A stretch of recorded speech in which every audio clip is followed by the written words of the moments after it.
Hey, B2M and family, and we. And if I'm talking to B2M and Jen's we, then you know what time it is. It's time to go camping. And time to give the family a shout. And to find my beer. Where did I put it? Oh, there it is. And tequila.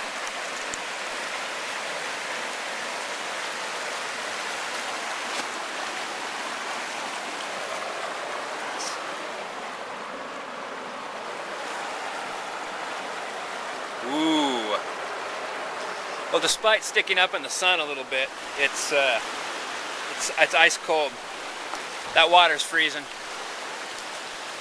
The Sandy River water is freezing. Let's go have a beer.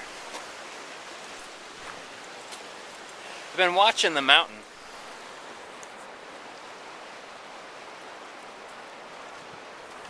It's been creating its own cloud cap, and as that cloud cap goes across the top of it, as it comes off the peak, it casts shadows.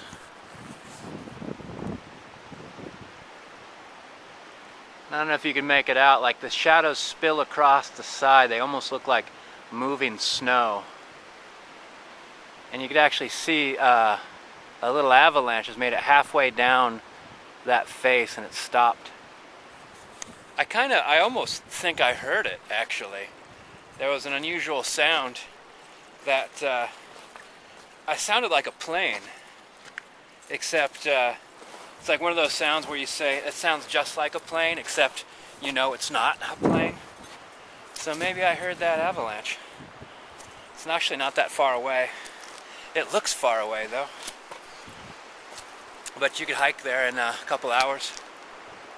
Kila's very excited.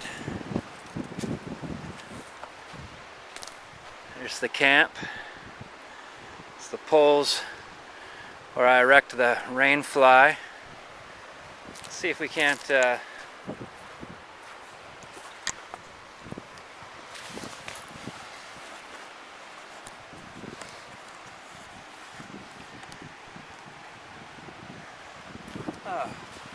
Whoa!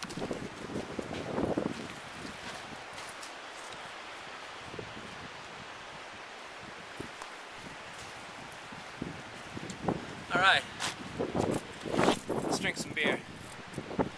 You're only going to be on the stroller for a little bit. I just want to free up my hands. Though the stroller makes an excellent tripod.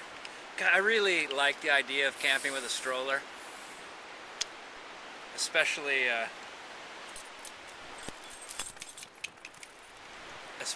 as a form of... Let me think of the word. Let's have a delicious Mickey's. Kila! Kila! Leave it! Oh gosh. That which man creates, dog can destroy.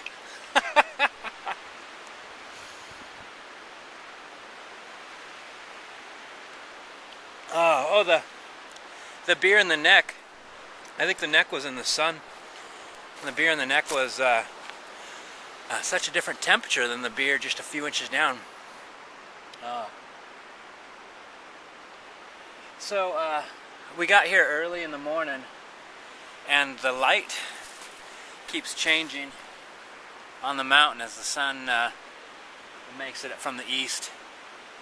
And I keep seeing new things up there. Like right now I see a rock face. Maybe it's only now being exposed from the clouds. But I could stare at that mountain all day long and continually see new things.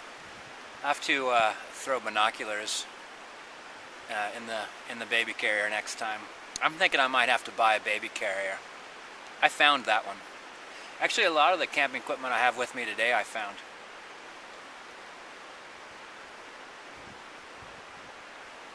The stroller I found in the trash at Irma's. There are people, and I hate to say this, but there are people throwing things away here that would take me a while to afford. I don't know if I mentioned that I went through the trash and I pulled out those long life light bulbs. I can't think of their name right off the bat, but those are expensive. Well, they're like they're not less than $10. They're 10 to 20 some dollars for these light bulbs. And so I unscrewed them all and took them back to Irma's, and they worked. Person's just throwing out light bulbs, expensive light bulbs.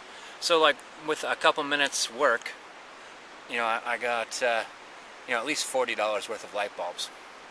And I don't know how much baby strollers go for, but the one I'm looking at, the jogging one, it's $100 some. So the whole idea, I mean, I guess, you know, they don't need to push their baby in it, so they don't need it anymore, so they throw it in the trash.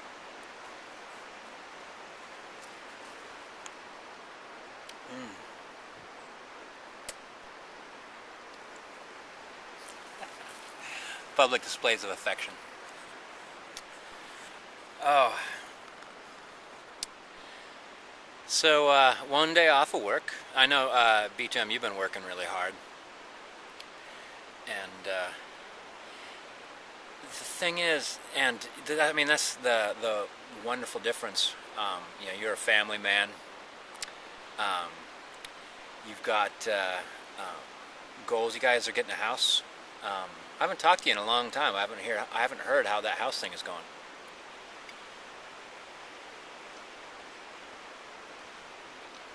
Oh, that's refreshingly cold.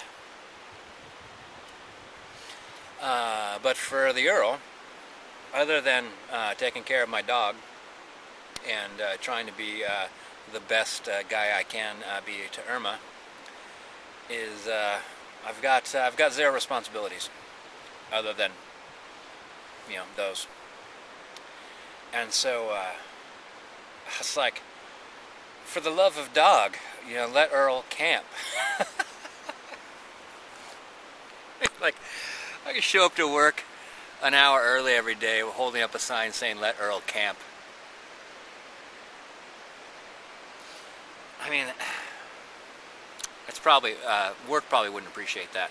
And speaking of work not appreciating something, I was informed that I would be having a talk about the appropriate use of social media and expression and affecting of the work. But I've never mentioned where I work.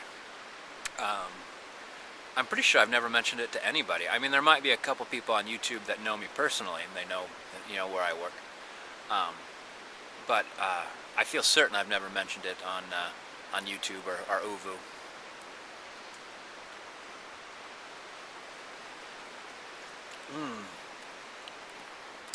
But I work for some big dogs, and if they want to, well, here comes. Speaking of dogs, here comes some dogs. Hey, Keela, come here.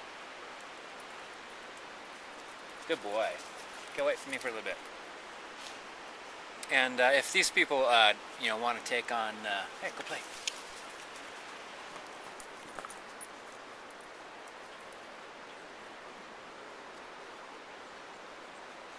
Hey, buddy. Hey, guys. Hi.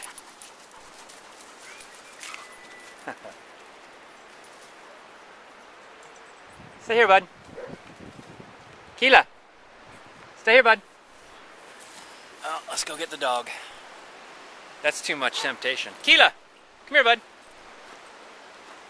Come here. Oh. No, no. Leave it.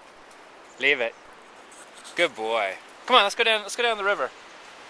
Come on, Keelas. You gotta watch where you're walking. Look. Keela, come on. Let's go down the river. Come on, buddy. This way. Hey, Keela, leave it. He's a pretty good dog. Of course, I never worry about what kind of dog owner I am. I assume that my dog's healthy and happy. That must make me a good dog owner. But probably the fact that there'll be those 5 dogs running around and Akila's tired and excited, and I could call him and have him stay with me. Says a lot about how smart he is and a lot of how much effort, unceasing effort I've put into making my dog listen to me. So some of this has changed, some of it has remained the same. There's a series of downed trees there that are interlocked, and that's been a consistent bridge for a couple years. There's this excellent shelf right here where it's almost like the bank has dropped a little bit. So there's this 40-foot long by 10 to 20-foot deep shelf, which I often think about wanting to camp there, but it involved getting my camp stuff across the water, so I don't.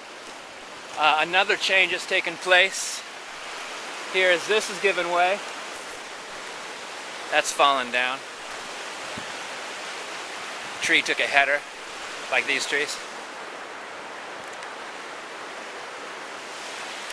This place gets quite dynamic, quite dynamic.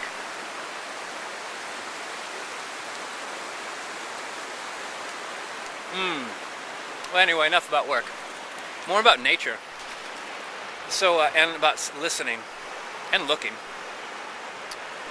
The more I sit here, let's move a little bit farther away from the water. The more I sit here, the more different things I hear. And the more things that I notice. And it seems to me, I think I mentioned this last year, from sitting in that one spot, that I could sit in this one spot day after day, and the amount of information, as it starts to arc up, it doesn't seem like it would ever descend. There's so much to see, and there's so much going on, and there's so much just change taking place.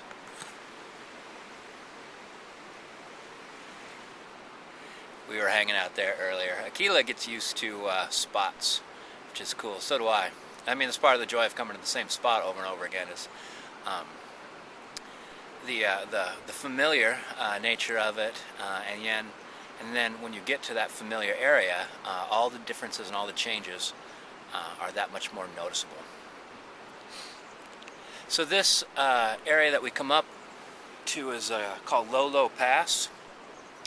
And it's a road that goes over the side and around Mount Hood. I think you could almost make it out over there. On that very far snowy peak over there, you can see a road cutting across it at quite a steep angle. But it goes north, and I've never crossed it. I always hear about it being closed or people being trapped on one side or in the middle, so I've never tried it. And I was thinking this year I might try it. Just to go see what Low Pass looks like.